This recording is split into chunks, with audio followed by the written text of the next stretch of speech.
हाय दोस्तों, आज का हमारा टॉपिक रहेगा सेल बायोलॉजी यानी कि कोशिका जीव विज्ञान। कोशिका किसे कहते हैं? हमारे शरीर की संरचनात्मक व क्रियात्मक इकाई कोशिका कहलाती है। कोशिका से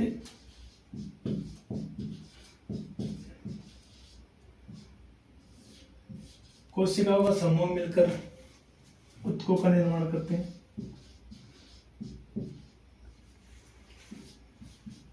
ऊतकों का समूह मिलकर अंगों का निर्माण करते हैं। अंगों का समूह मिलकर जीव का निर्माण करते हैं और जीवों का जो समूह मिलकर जनसंख्या का निर्माण करते हैं।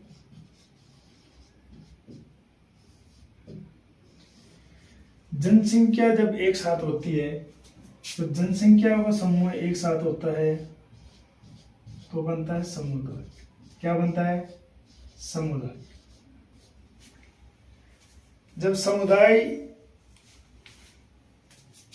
जब इस समुदाय के समूह में वातावरण की जो अजैविक कारक शामिल कर दिए जाते हैं, ये समुदाय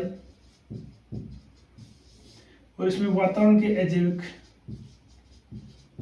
घटक या कारक, जब समुदाय में वातावरण के अजैविक कारक शामिल कर दी जाती है तो ये बनता है पारिस्थितिकी तंत्र। और पारिस्थितिकी तंत्र मिलकर क्या बनाते हैं? जीवों। क्या बनाते हैं? जीवों। जब जीवों का समूह एक साथ होता है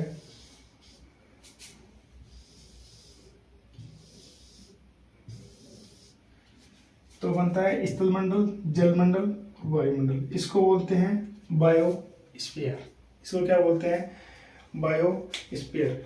जब इन बायोस्फीयरों का समूह में एक साथ होता है या मिलता है तो इस इनसे मिलकर बनता है उपग्रह या फिर ग्रह। उपग्रह और जो ग्रह होते हैं उनसे मिलकर जो आगे की संरचना बनती है उसको बोलते हैं सौरमंडल। सौरमंडल।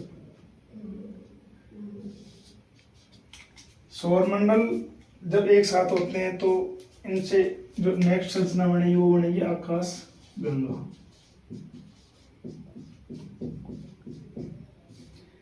और जब आकाश गंगा, कई सारी आकाश गंगाएं एक साथ मिलती है तो ब्रह्मांड का निर्माण होता है। किसका निर्माण होता है? ब्रह्मांड का।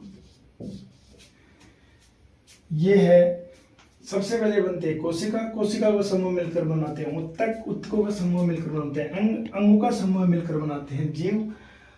और जीवों का जो एक साथ समूह बनता है वो उनसे बनती है जनसंख्या। और जब एक साथ जनसंख्या का समूह बनता है उनसे बनता है समुदाय।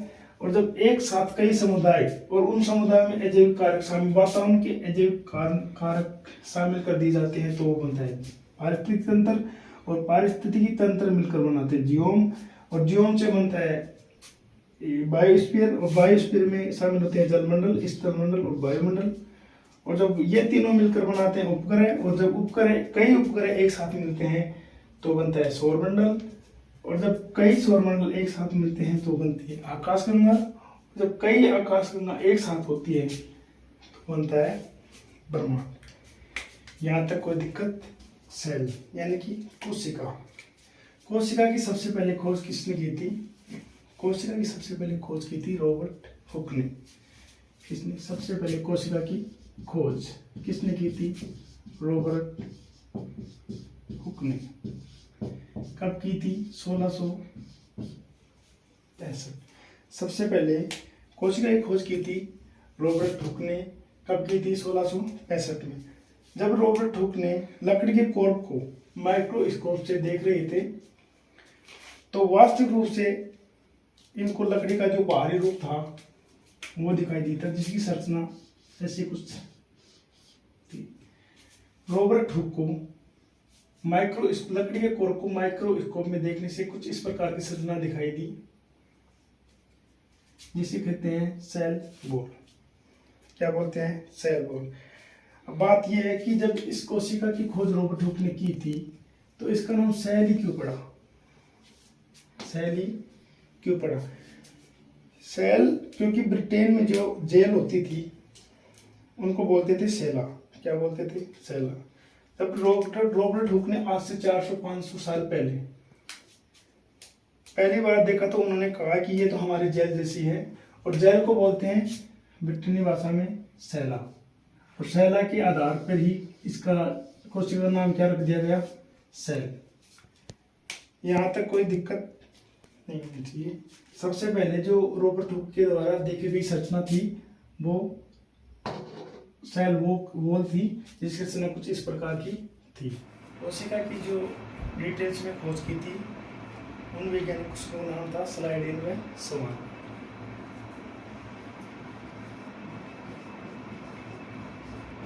स्लाइडेन व स्वान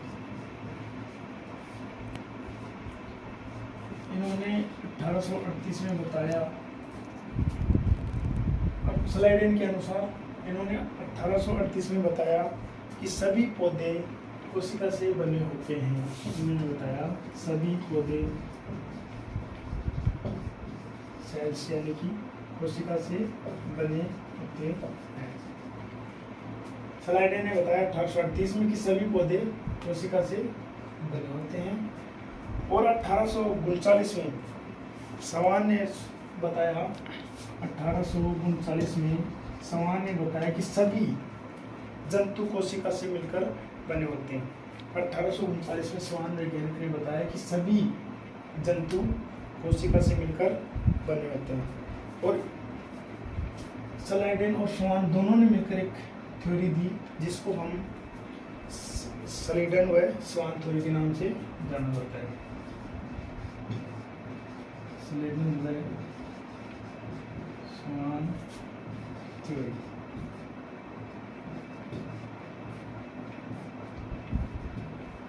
दोनों ने मिलकर पृथ्वी पर इन्होंने दोनों ने मिलकर बताया कि पृथ्वी पर सभी जीव कोशिका से मिलकर बने होते हैं। सभी जीवों की जो बेसिक इकाई होती है वो होती है सेल। क्या होती है? सेल।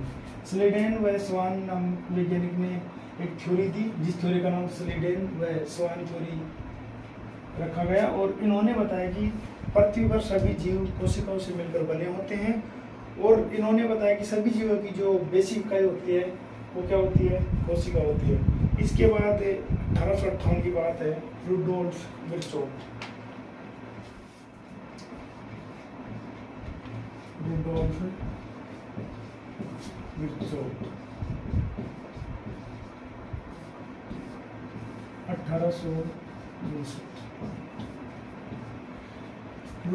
विर्चोव नामक वैज्ञानिक ने 1859 में बताया कि सभी प्रत्येक कोशिका अपनी पूर्ववर्ती कोशिका से बनी होती है। इन्होंने बताया कि प्रत्येक कोशिका अपनी पूर्ववर्ती कोशिकाओं से मिलकर बनी होती है। आइए हम सबसे पहले कोशिका के जो इम्पोर्टेंट फैक्ट होते हैं उनके बारे में जान लेते हैं। सबसे पहले प्रोटीन की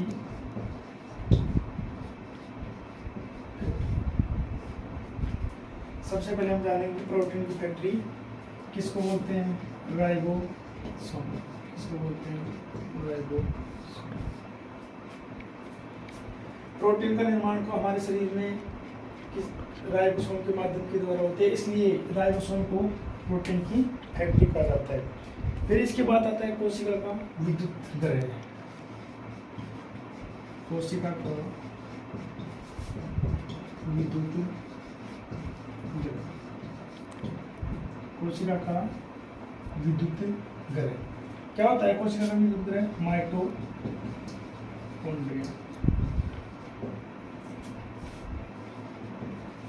कोशिका का जो विद्युत ग्रह कहलाता है वो उसको बोला जाता है माइटोकॉन्ड्रिया।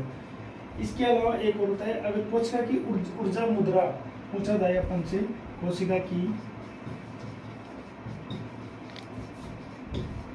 ऊर्जा मुद्रा, तो इसको बोलते हैं एटीपी। एटीपी की फॉर्म क्या होती है? Adenosine triphosphate. अगर अपन से पूछा जाए कोशिका का विद्युत ग्रह किसे कहा जाता है? माइटोकॉन्ड्रिया को। और अगर कोशिका की ऊर्जा मुद्रा अगर पूछा जाए तो बोलेंगे एटीपी, एडिनोसिन ट्राइफॉस्फेट। लिख सकते हैं एडिनोसिन ट्राइफॉस्फेट। क्या बोला जाता है? Adenosine triphosphate. कोशिका का किच्चन जाने क्या? कोशिका का किच्चन किसको बोलते हैं? कोशिका का किच्चन बोला जाता है क्लोरोप्लास्ट को। किसको बोलते हैं? क्लोरोप्लास्ट को, जिसमें अपनी इस क्लोरोप्लास्ट को कोशिका का किच्चन इसलिए बोला जाता है क्योंकि जो कोशिका होती है ना, जो अपने भोजन का निर्माण किसके माध्यम से करती है? क्लोरोप्लास्ट के माध्यम से। इसके बाद में आते हैं कोशिका की आत्मघाती थैली। क्या होती है कोशिका की आत्मघाती थैली? आत्मघाती थैली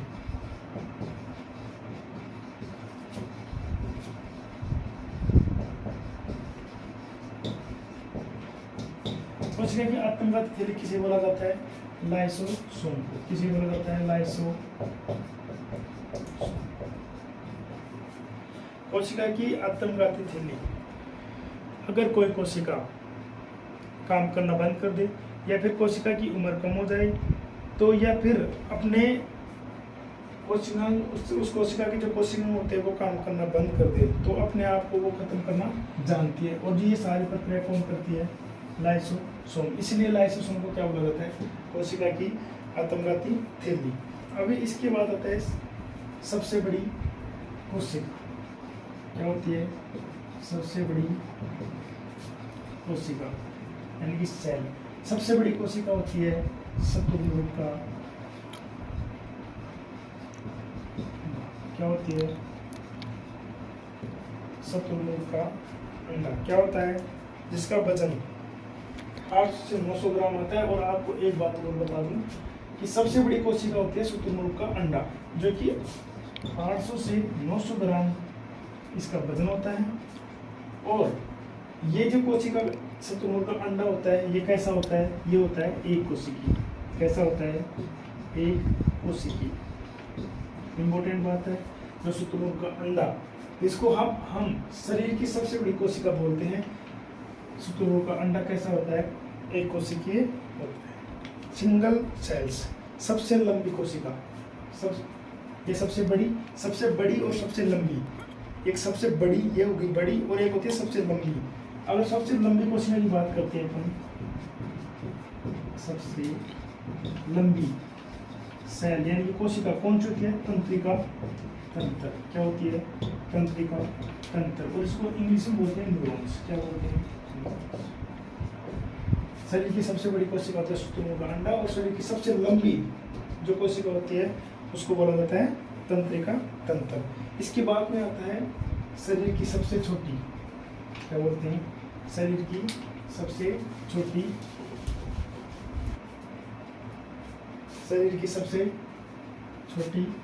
कोशिका। सबसे छोटी कोशिका किसे कहा जाता है? माइकोप्लाज्मा। किसे कहा जाता है? माइकोप्लाज्मा। किसे बोला जाता है? माइकोप्लाज्मा। ये माइकोप्लाज्मा होता क्या है? ये एक छोटा सा जीव होता है जिसे जीव विज्ञान का जोकर कहा जाता है। यह एक छोटा सा जीव होता है जिसे जीव विज्ञान का जोकर कहा जाता है, क्योंकि ये अपने जोकर इसलिए बोला जाता है क्योंकि ये अपने आकार को बदलने की क्षमता रखता है। इसीलिए इसको जीव जगत का जोकर कहा जाता है। क्या कहा जाता है? जीव जगत का जोकर। इसकी जो संरचना होती है ना, वो बैक्टीरिया जैसी होती है। इसकी जो संरचना होती है वो होती है बैक्टीरिया जैसी, जो कि अपने आकार को बदलने की क्षमता रखता है।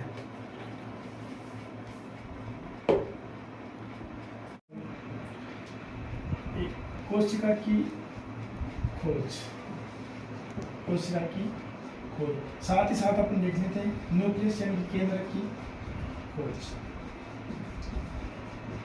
इनमें बड़ा कंफ्यूजन रहता है याद करने में, इस कोशिका की खोज किसने की थी, केंद्र की खोज किसने की थी। कोशिका की खोज की थी रॉबर्ट हुक ने, किसने की थी, रॉबर्ट हुक ने, और जो केंद्र था इसकी खोज रॉबर्ट ब्राउन। अब इनको याद आसानी से कर सकते हैं क्योंकि ये कंफ्यूज होता रहता है एनी टाइम की, जब कोशिका की खोज रॉबर्ट हुक ने, केंद्र की खोज रॉबर्ट ब्राउन ने, तो अपन जैसे मैंने याद कर रखा है ना, वैसे आपको बता दूं और बाकी अपने हिसाब से देख लेना। जैसे कि ये कोशिका यानी कि ये सी, यहाँ से सी ले लो और ये बी से आप बी ले लो, तो ये सी और बी पड़ोसी पड़ोसी हो गए ना, और आजकल पड़ोसी पड़ोसी में कम बनती है, ये आपको मालूम होना चाहिए अच्छे से। तो ये सी है ना, इस बी के साथ नहीं आएगा, कहने का मतलब ये कि जो रॉबर्ट ब्राउन है ना वो कोशिका के साथ नहीं आएगा। इसका मतलब ये हुआ कि जब कोशिका की खोज बस गए कौन, रॉबर्ट हुक, तो कोशिका की खोज किसने की, रॉबर्ट हुक ने, और केंद्र की खोज किसने की, रॉबर्ट ब्राउन। कोशिका, कोशिका 4 प्रकार की होती है। अगर मुख्यतः कोशिका को देखा जाए तो 2 प्रकार की कोशिका होती है, एक होती है प्रोकैरियोटिक और दूसरी होती है यूकैरियोटिक कोशिका। तो टोटली बात करें तो कोशिका के जो प्रकार होते हैं वो 4 प्रकार होते हैं। तो सबसे पहले एकैरियोटिक कोशिका, दूसरा प्रोकैरियोटिक कोशिका, तीसरा मेसोकैरियोटिक कोशिका और चौथा यूकैरियोटिक कोशिका। एकैरियोटिक कोशिका में ओनली वायरस को शामिल किया जाता है। अपन इसको तोड़ते हैं, इस एक का मतलब होता है नोट, क्या होता है नोट, और स्क्लेरोटिक का मतलब होता है केंद्रक, क्या होता है केंद्रक। इसका मतलब ये हुआ कि नोट केंद्रक, यानी कि वायरस में कोई भी केंद्रक नहीं पाया जाता। क्या नहीं पाया जाता, केंद्रक नहीं पाया जाता। अब इसको देखो आप, प्रो यानी क्या होता है, इनिशियल का मतलब होता है शुरुआत, प्रो मतलब इनिशियल, और इनिशियल को हिंदी में बोलते हैं शुरू, यानी कि शुरुआत, यानी कि प्रोकैरियोटिक कोशिका। इसका मतलब ये होगा इसमें प्रो यानी इनिशियल यानी शुरू, और कैरियोटिक का मतलब होता है केंद्र, यानी कि इसमें केंद्र वास्तविक रूप से केंद्रक नहीं पाया जाता, लेकिन जो केंद्रक का स्थान होता है उसके स्थान पर कुछ ना कुछ रचना जरूर पाई जाती है, इसलिए प्रोकैरियोटिक कोशिका इसको बोलते हैं। अब ये होता है मेसोकैरियोटिक कोशिका, क्या होती है मेसो, यानी कि मेसोकैरियोटिक मतलब मध्य केंद्रित कोशिकाएं। इसमें डाइटम्स को शामिल किया जाता है, डाइटम्स किसको शामिल किया जाता है, डाइटम्स, और डाइटम्स में केंद्र होता है लेकिन मध्य में ना तो थोड़ा साइड में, यानी कि प्रोकैरियोटिक से थोड़ा सा ज्यादा विकसित केंद्र किसमें पाया जाएगा, मेसोकैरियोटिक में।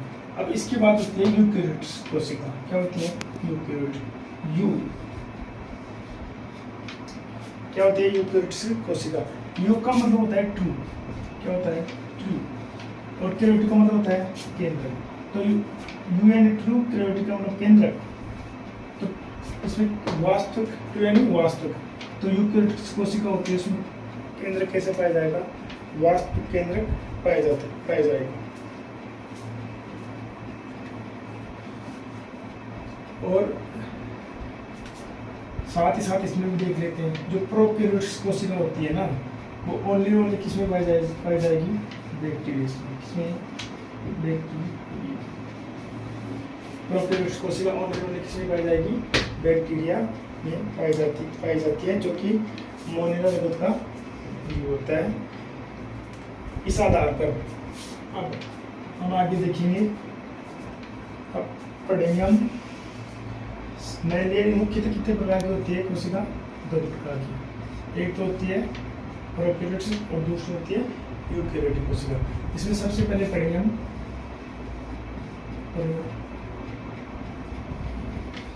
प्रोकैरियोटिक कोशिका, क्या पढ़ेंगे, प्रोकैरियोटिक कोशिका। इसका अपन डायग्राम बनाएंगे, पहली बात तो ये कि प्रोकैरियोट्स जो कोशिका होती है वो किन में पाई जाएगी, जीवाणु में, क्योंकि बैक्टीरिया में।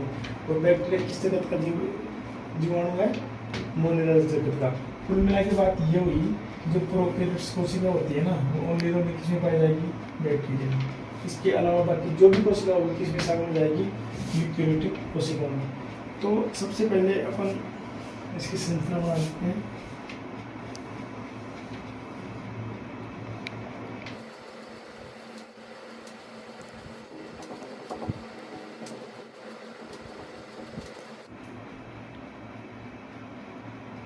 यानी कि प्रोकैरियोट्स कोशिका, ये किसकी संरचना है, बैक्टीरिया की। प्रोकैरियोट्स किसको शामिल किया जाता है, बैक्टीरिया को। और ये संरचना है ना ये किसकी है, बैक्टीरिया की। अपन इसकी संरचना को देखें तो ये क्या है, सेल मेम्ब्रेन्स यानी कोशिका झिल्ली।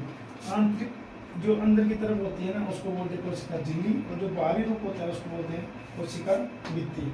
और ये कोशिका भित्ति होती है ना, जब पेप्टिडोग्लाइकिन नामक जो रसायन होता है ना उसके द्वारा बनी होती है। इस जो ग्रंथिकार जो संरचना दिखाई दे रही है इसको बोलते हैं डीएनए, और जो ये सिंगल स्ट्रैंड होता है इसको बोलते हैं आरएनए, और ये रिक्त स्थान होता है इसको बोलते हैं साइटोप्लाज्म यानी कि कोशिका द्रव्य। और जो ये संरचना दिखाई दे रही है इसको बोला जाता है मीजोसोम, और ये जो संरचना है इसको बोलते हैं राइबोसोम। और इसके इस संरचना को बोला जाता है फ्लैजेला। क्या बोला जाता है, फ्लैजेला।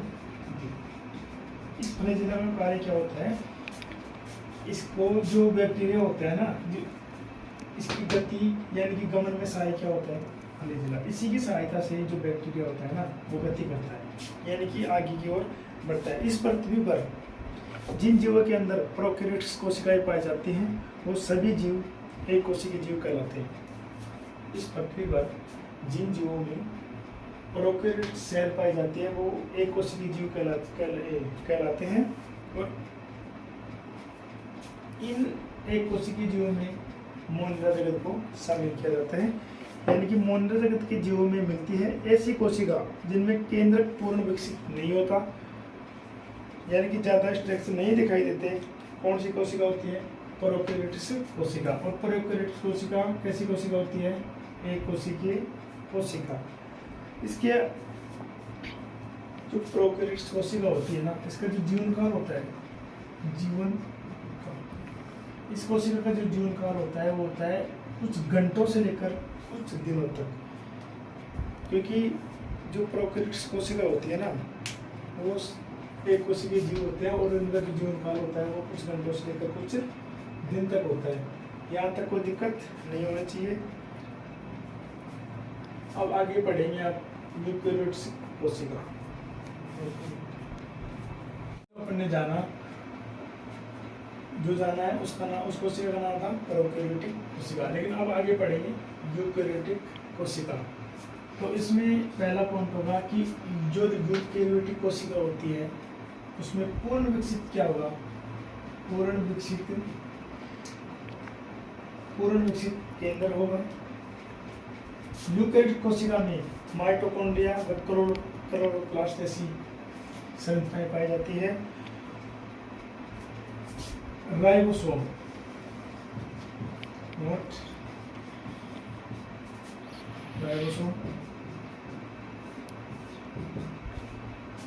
ये जो राइबोसोम कोशिका में होता है ना ये प्रोकैरियोटिक व यूकैरियोटिक दोनों कोशिकाओं में पाया जाता है। यानी कि प्रोकैरियोटिक व यूकैरियोटिक।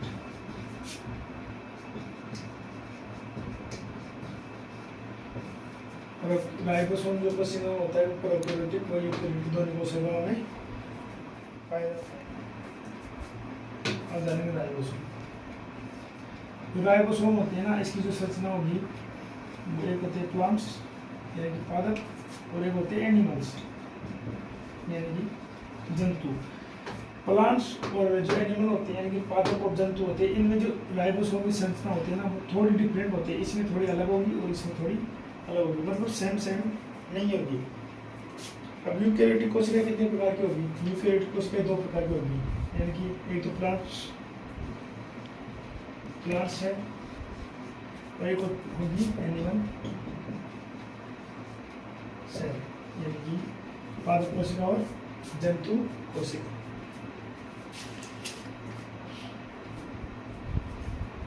और जंतु कोशिका, अब सबसे पहले इसमें से कौन सी पढ़ेंगे? पादप कोशिका। इसको थोड़ा सा इरेज कर लेते हैं। पादप कोशिका, पादप कोशिका की संरचना में एक चीज ध्यान देने वाली है, यानी कि जो पादप कोशिका होती है ना, उसमें जो केंद्रक होता है वो थोड़ा मध्य में न होकर साइड में होता है। ये इसकी संरचना देखिए ध्यान से, ये केंद्रक, और ये जो केंद्रक के अंदर केंद्रक, इसको क्या बोला जाता है? न्यूक्लियोलस। न्यूक्लियोलस यानी केंद्र के अंदर जो केंद्रक होता है ना, उसको बोला जाता है न्यूक्लियोलस। और ये दो आपको संरचना दिखाई दे रही होगी, एक आंतरिक और एक बाहरी। जो अंदर वाली संरचना होगी ना, उसको बोला जाएगा सेल मेम्ब्रेन, यानी कि कोशिका झिल्ली। और जो बाहर वाली झिल्ली है ना, इसको बोला जाएगा सेल वॉल, यानी कोशिका भित्ति। ये खाली जगह दिख रही है वेसल्स, वेसल्स यानी रिक्तिका, इसको बोला जाएगा रिक्तिका। और जो ये होता है, ये संरचना, इसको बोला जाएगा राइबोसोम। और पादप कोशिका पढ़ रहे हैं तो इसमें क्या पाया जाएगा? क्लोरोप्लास्ट। तो इस संरचना को क्या बोला जाएगा? क्लोरोप्लास्ट, जो कि पादपों में भोजन निर्माण में सहायक होता है। और जो ये सिंगल स्ट्रैंड वाली संरचना दिखाई दे रही है, इसको बोला जाएगा आरएनए।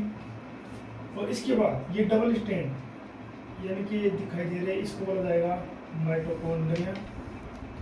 और ये दागिनुमा संरचना दिखाई दे रही है केंद्र के अंदर, जो दागिनुमा संरचना दिखाई दे रही है, इसको बोला जाएगा क्रोमोसोम, और इसको बोला जाएगा केंद्रक। ये सारी संरचना हो गई। अब इसमें ध्यान देने वाली बातें क्या होगी? जो ये क्रोमेटिन होती है ना, ये क्रोमेटिन धागे केंद्र के अंदर पाई जाएगी। और इन्हीं के आधार पर लक्षणों का, यानी जीवों में लक्षणों का निर्धारण किया जाता है, एक पीढ़ी से दूसरी पीढ़ी में स्थानांतरित होते हैं।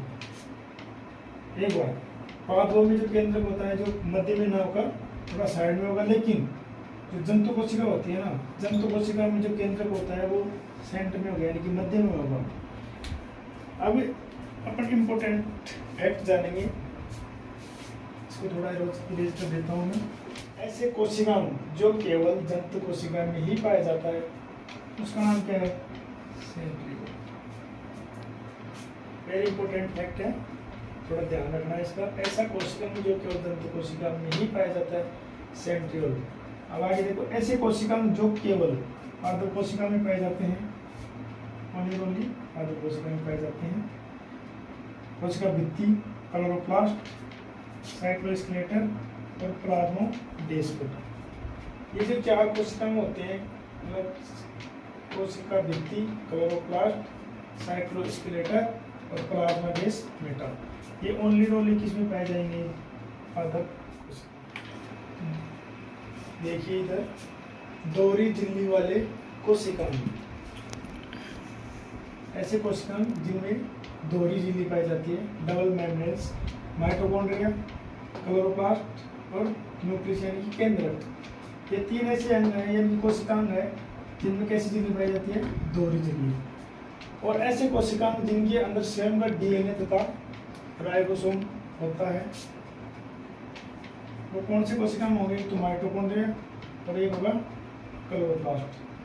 इसमें जो माइटोकॉन्ड्रिया और जो क्लोरोप्लास्ट होते हैं ना, इसको अर्धसंरक्षी कोशिकांग भी कहा जाता है। क्या बोला जाता है इनको? इन दोनों को बोला जाता है अर्धसंरक्षी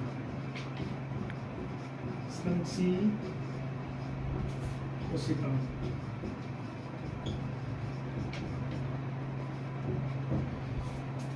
माइटोकॉन्ड्रिया और क्लोरोप्लास्ट को अर्धसंरक्षी कोशिकांग भी बोले जाते हैं, क्योंकि इनके अंदर स्वयं का डीएनए और स्वयं का क्या होता है? राइबोसोम होता है। इसलिए माइटोकॉन्ड्रिया और क्लोरोप्लास्ट को क्या बोला जाता है? अर्धसंरक्षी।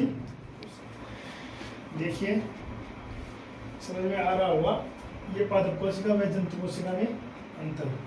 ये जो अंतर होता है ना, इसका थोड़ा सा ध्यान रखना, क्योंकि यहाँ से क्वेश्चन पुटअप होते हैं। पादप कोशिका में केंद्रक साइड में पाया जाता है, यानी कि थोड़ा सा, जैसे ये कोशिका है, इसमें मध्य में ना होकर ये साइड में या तो इधर या इधर या इधर, मतलब जो केंद्रक होता है ना साइड में पाया जाएगा, और जंतु कोशिका में जो केंद्र बना वो सेंटर में पाया जाएगा। जैसे ये केंद्र यानी कि कोशिका और ये इसका केंद्र यानी कि सेंटर यानी मध्य में पाया जाएगा, बीचों बीच पाया जाएगा। और इसमें एक बड़ी रिक्तिका होती है, जैसे कि ये कोशिका है और उसमें बड़ी रिक्तिका होगी, छोटी रिक्तिका है इसमें नहीं पाई जाती, यानी कि पादप कोशिका में बड़ी रिक्तिका पाई जाती है। लेकिन जो जंतु कोशिका होती है ना इसमें छोटी छोटी छोटी रिक्तिकाएं पाई जाती है। अब पादप कोशिका में क्लोरोप्लास्ट पाया जाता है, पादप कोशिका में क्लोरोप्लास्ट पाया जाता है, जबकि जंतु कोशिका में क्लोरोप्लास्ट नहीं पाया जाता। पादप कोशिका में सेल वॉल यानी कि कोशिका भित्ति, पादप कोशिका में कोशिका भित्ति पाई जाएगी, लेकिन जंतु कोशिका में कोशिका भित्ति नहीं पाई जाएगी। अब पादप कोशिका, ये जो पादप कोशिका में सेंट्रियोल नहीं पाया जाता, क्योंकि सेंट्रियोल ओनली जंतु कोशिका में ही पाया जाता है। तो सेंट्रियोल किसमें पाया जाएगा? जंतु कोशिका में। इसके बाद पादप कोशिका में देखेंगे हम प्लाज्मोडेस्माटा।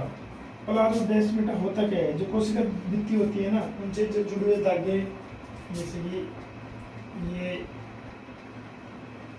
पादप कोशिका है, इससे ऐसे धागे में संरचना निकली होती है, तो इनको क्या बोलेंगे?